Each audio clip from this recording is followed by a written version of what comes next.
নমস্কাৰ আপোনালোকে চাই আছে ক্ৰিকেট গুৰু আসাম ইউটিউব চেনেল সকলো ভাৰতীয় ক্ৰিকেট সমৰ্থকক শুভকামনা যে ভাৰতীয় মহিলা ক্ৰিকেট টিমে অষ্ট্ৰেলিয়াৰ নিচিনা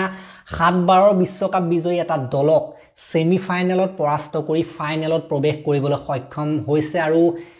এইটো সোণালী সুযোগ ক্ৰিকেট বিশ্বকাপ প্ৰথমবাৰৰ কাৰণে জিকাৰ বাবে এইটোৱে সোণালী সুযোগ আৰু ইয়াতকৈ ডাঙৰ সুযোগ একো থাকিব নোৱাৰে নৱেম্বৰৰ 2 তাৰিখে ফাইনেলখন হ'ব দক্ষিণ আফ্ৰিকাৰ লগত ভাৰতে ফাইনেল খেলিব নভি মুম্বাইত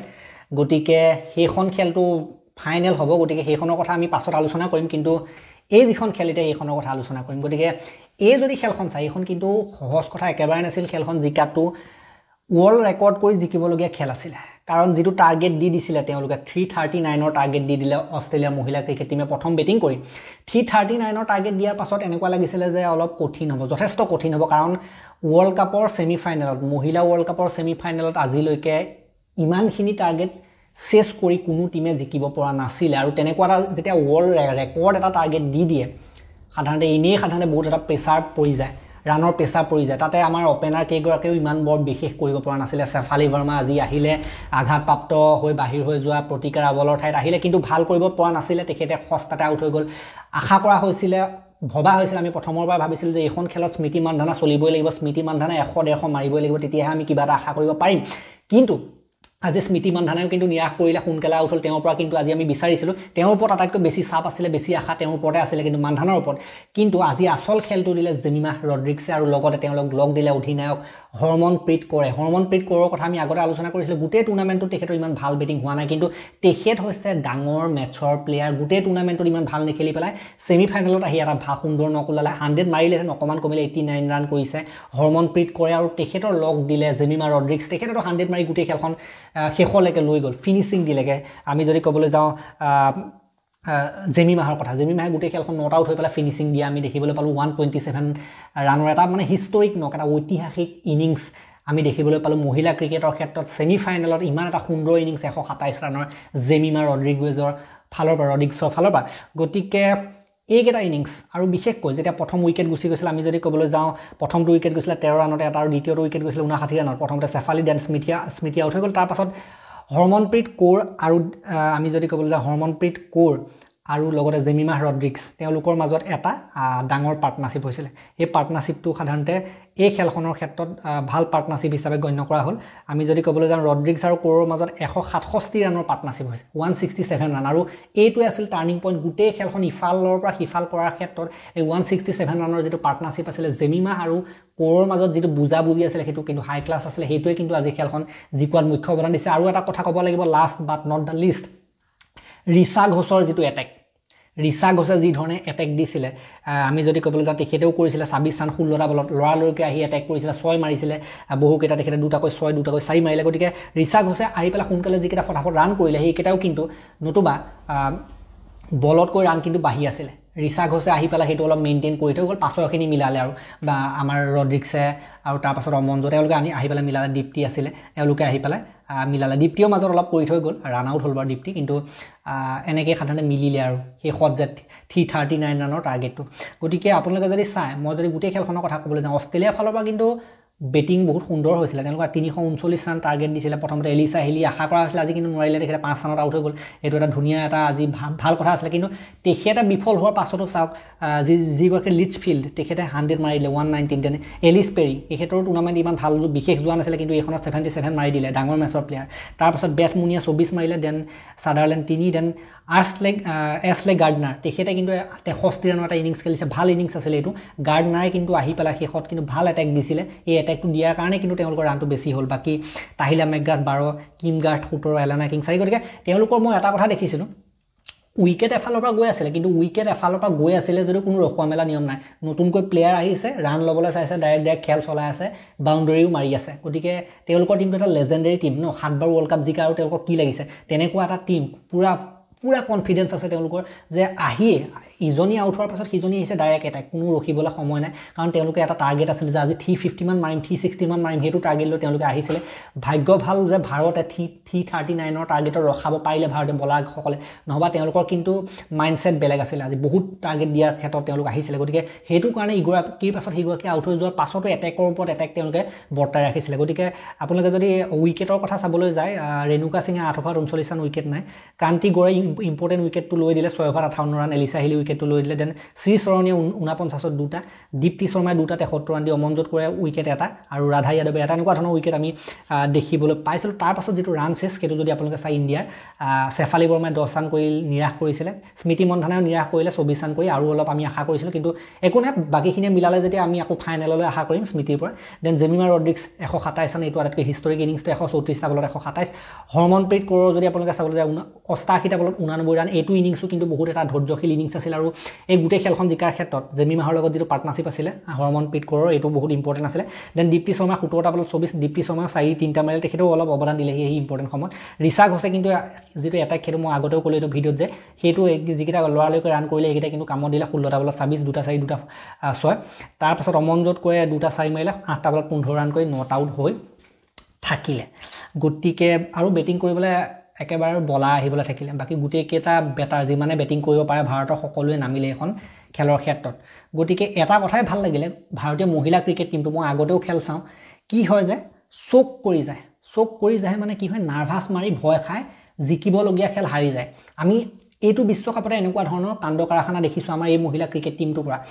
সেইখিনি কাণ্ড কাৰখানা দেখাৰ পাছত কিন্তু মোৰ বিশ্বাসটো কমি আহিছিল যে ভাৰতে ফাইনেলো পাব পাৰিবগৈ বুলি কিন্তু এটো অতিকৈ মানে আমি ক'বলৈ যাওঁ আমাৰ কাৰণেও শকিং যে ইণ্ডিয়ান মহিলা ক্ৰিকেট টিমটো এনেকুৱা প্ৰদৰ্শন কৰি দিলে কাৰণ আপোনালোকে যদি চাই ইয়াৰ আগৰ যি কেখন আপোনালোকে গ্ৰুপ মেচ চাইছিলে তাত দেখিছিল ইংলেণ্ডৰ লগত কেনেকুৱা এখন ক্লোজ মেচ হাৰিছে জিকিবলগীয়া মেচ তাৰ পাছত সাউথ আফ্ৰিকা টিমটোৰ লগত এখন জিকিবলগীয়া মেচ কিন্তু হাৰিছিলে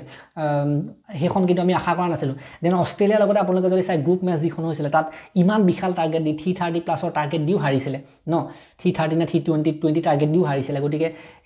হেখিনি পাছত মানে একদম মানে আমাৰ মনবিলাক বেয়া হৈ গৈছিল যে ইমান জিকিবলগীয়া খেলবিলাক এনেকৈ হাৰিলে কি হ'ব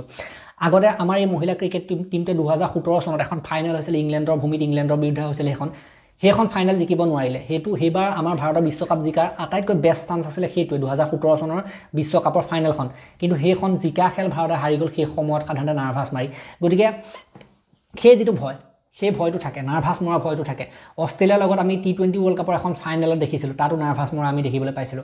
আৰু বহুত টাইমত আমি দেখিছো যে সেমি ফাইনেলত নাৰ্ভাস মাৰি যায় গতিকে সেই বস্তুটো যে লাহে লাহে আজি খেলখন চাই পেলাই আমি এটা কথাই গম পালো যে সেই বস্তুবিলাক নোহোৱা হৈছে ভাৰতীয় মহিলা ক্ৰিকেট টিমটো লাহে লাহে নিজৰ যেটো পথ হেতু শুদ্ধ পথ হেতু অগ্ৰসৰ হৈছে বুলি ক'ব লাগিব নতুবা আগতে এই মহিলা ক্ৰিকেট টিমটো যিমান বিলাক খেল আছে ইম্পৰ্টেন্ট টাইমত কিন্তু তেওঁলোক চোক কৰি যায় তেওঁলোক কিন্তু একেবাৰে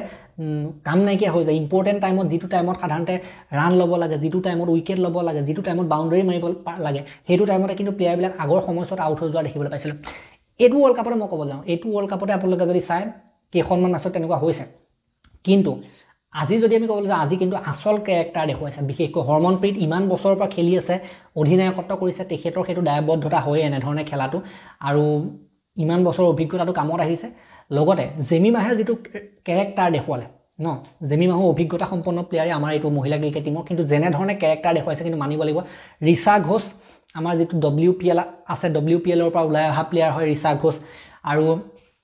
WPLত ইমান ভাল প্ৰদৰ্শন কৰে গতিকে লাহে লাহে প্লেয়াৰ গৰাকী সাধাৰণতে হি তাৰ পৰা মানে কি আমি কি বুলি কম গ্ৰো হৈছে আৰু গ্ৰো হৈছে আগতকৈ বহুত গ্ৰো হৈছে আগতে ৰিচা ঘোষৰ ওপৰত আমি বিশ্বাস কৰিব নোৱাৰো কেতিয়া কি কৰি যায় পাত্তা নাই কিন্তু লাহে লাহে এইটো ওয়াৰ্ল্ড কাপত যেন নিজৰ ঘৰত হৈছেটো হেতু এটা কথা থাকে আৰু লগতে অলপ দায়বদ্ধতাটো বাঢ়িছে অভিজ্ঞতাই মানুহ মজবুত কৰে বুলি কয় ন জেমিমাহৰ ক্ষেত্ৰতো মই দেখিছো যে অভিজ্ঞতা তেখেতক বহুত মজবুত কৰিছে প্লেয়াৰ গৰাকী আগতে যেনেকুৱা হয় তাতকে বহুত লেভেল আপ কৰিছে প্লেয়াৰ গৰাকী নিজকে আৰু ঠিক খেলৰ ৰিচা ঘোষৰ ক্ষেত্ৰতো মই সেই বস্তুটো দেখিছো বাকি হৰমনপ্ৰীতৰ কথাটো আমি ক'ব নালাগে তেখেত আগৰ পৰা ভাল খেলে কিন্তু মাজতে অলপ মানে কি আৰু form is temporary class is permanent বুলি কয় ক্লাছ প্লেয়াৰ হয় ফৰ্মটো থাকক নাথাকক কিন্তু আজি চাওক ইম্পৰ্টেন্ট টাইম ডাঙৰ মেচত ভাল খেলি দিলে গতিকে এই বস্তুবিলাক এটা ফাইনেল আৰু এখুজ আছে আৰু এখুজৰ পাছত প্ৰথমটো ওয়াৰ্ল্ড কাপৰ ট্ৰফি আমাৰ মহিলা ক্ৰিকেট টিম আমাৰ মুখ্য যেটো মহিলা ক্ৰিকেট টিম হেতুৱে কেতিয়াও কোনো দিনা একো ICC ইভেন্ট আজিলৈকে জিকি পোৱা নাই গতিকে এইটো আটাইতকৈ ডাঙৰ সুযোগ ইয়াতকৈ আৰু সুযোগ থাকিব নোৱাৰে নিজৰ ঘৰত হৈছে ফাইনেল 2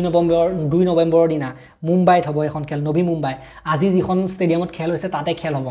গতিকে হেতুটো আৰু ভাল কথা ন আজি যিখন ষ্টেডিয়ামত খেল হৈছে ইণ্ডিয়া অলৰেডি ইয়াত খেলি পেলাই পৰিপক্ক গম পাই আছে কোত কেনেকুৱা কি পৰিস্থিতি হৈ আছে তাত গতিকে হেতু ইণ্ডিয়াৰ কাৰণে এডভান্টেজ হ'ব নবী মুম্বাইত খেলাটো বাকি সাউথ আফ্ৰিকাই কোত খেলিছিল গুৱাহাটীতে খেলিছিল গতিকে হেতু এটা ভাল এডভান্টেজ ফাইনেলৰ আগত সেমি ফাইনেলখন ইণ্ডিয়াই নবী মুম্বাইত খেলি থোৱাটো গতিকে হেতু ধুনীয়া কথা আৰু আজি খেলখনৰ মেন অফ দা মেচ দিয়া হৈছে জেমিমা ৰড্ৰিগছক দিব লাগে কাৰণ গোটেই খেলখন ফিনিশ কৰি আহিছে শেষলৈকে থাকি 127 হেতু কাৰণে তেখেতে পাব লাগে গোটেই খেলখন চলাই থাকিলে গোটেই খেলখন মেইনটেইন কৰি থকা কিন্তু মানুহজনী হ'ল জেমিমা লক কিন্তু বহুত দিলে হৰমনপ্ৰীতক আমি ক'ব লাগিব আৰু বলাৰসকলকো মই এইখন খেলত ইমান বলাৰসকলক কোনেও ক্ৰেডিট নিদিয়ে কিন্তু মই এটা কথাত ক্ৰেডিট দিম যে অষ্ট্ৰেলিয়া টিমটো 400 কৰিবলৈ আজি ইয়াত নামিছিল আপোনালোকে যদি চাইছে শেষৰ ফালে কেনেকৈ এটেক দিছিলে আপোনালোকে গম পাইছিলে ইজনী পাছত ইজনী হি যেনেকৈ এটেক দিছিলে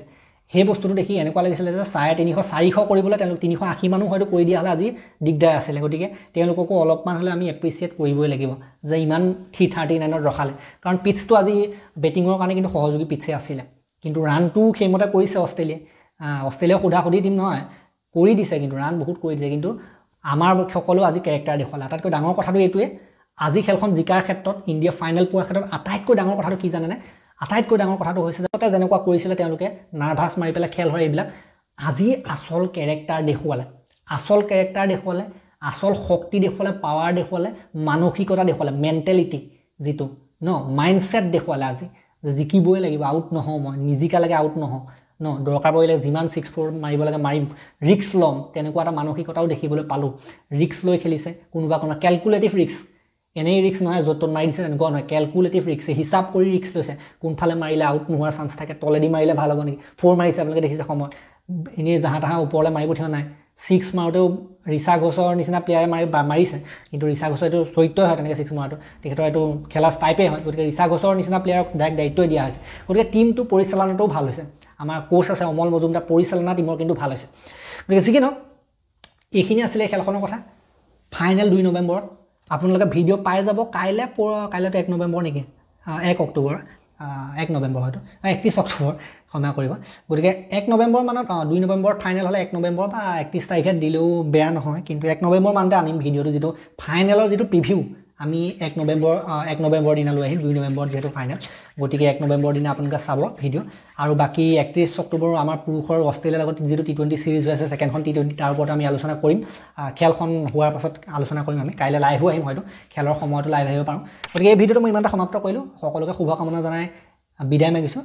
ভাল লাগিলে যদি এটা লাইক কৰি দিব শেয়াৰ কৰি দিব আৰু হাইপ দিব হাইপ আজিকালি দিয়াটো প্ৰয়োজন ভিডিঅ'টো আগবাঢ়ি যোৱাৰ ক্ষেত্ৰত আৰু চেনেলটোলৈ নতুনকৈ আহিছে যদি সাবস্ক্ৰাইব কৰি ঘণ্টাটো দবাই থৈ যাবলৈ নাপাৰিব তেতিয়ালৈকে আৰু এটা নতুন ভিডিঅ' লোৱাৰ প্ৰতিশ্ৰুতিৰে মই বিদায় মাগিছো ধন্যবাদ